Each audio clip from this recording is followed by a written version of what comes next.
తెలుగు చలనచిత్ర చరిత్రలో సావిత్రి అనే పేరు కేవలం ఒక జ్ఞాపకం కాదు, అదొక చెరగని సంతకం. మహానటి సావిత్రి 90వ జయంతిని పురస్కరించుకుని హైదరాబాద్లోని రవీంద్ర భారతి వేదికగా డిసెంబర్ 1 నుంచి 6 వరకు సావిత్రి మహోత్సవం పేరుతో ప్రత్యేక వారోత్సవాలు జరగనున్నాయి. సావిత్రి కుమార్తె విజయ చాముండేశ్వరి సంగమం ఫౌండేషన్తో కలిసి ఈ కార్యక్రమాన్ని అధికారికంగా ప్రకటించారు.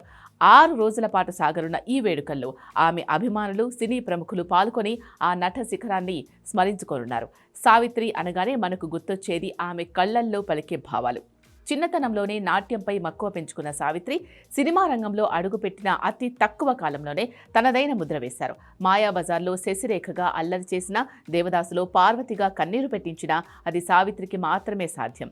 ఈ మహోత్సవంలో భాగంగా ఆమె నటించిన ఆనిముత్యాల లాంటి క్లాసిక్ సినిమాలను ప్రదర్శించనున్నారు. అలాగే ఆమె సినిమాలోని మధురమైన పాటలతో గాన పోటీలు నిర్వహించి నేటి తరానికి ఆమె కళా వైభవాన్ని పరిచయం చేయనున్నారు.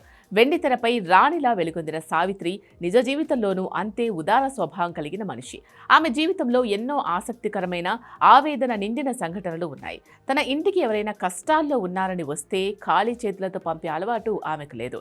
ఒక్కోసారి చేతిలో డబ్బు లేకపోతే తన ఒంటిపై ఉన్న నగలను సైతం తీసి ఇచ్చిన సందర్భాలు కోకొల్లలు. స్టార్డమ్ శిఖరాగ్రంలో ఉన్నప్పుడు ఆమె చేసిన దాన ధర్మాలు, ఆ తర్వాత జీవితంలో ఎదురైన ఎత్తుపల్లాలు ఆమెను చివరి దశలో ఒక విషాద నాయికగా కూడా నిలిపాయి. ఆమె జీవితం ఒక తెరిచిన పుస్తకం లాంటిది.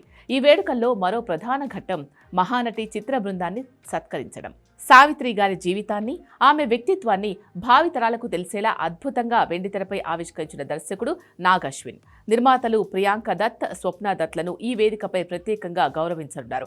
సావిత్రి గారు భౌతికంగా మన మధ్య లేకపోయినా ఆమె పోషించిన పాత్రలు, ఆమె మిగిల్చిన జ్ఞాపకాలు తెలుగువారి గుండెల్లో చిరకాలం పదిలంగా ఉంటాయని ఈ మహోత్సవం మరోసారి నిరూపించనుంది.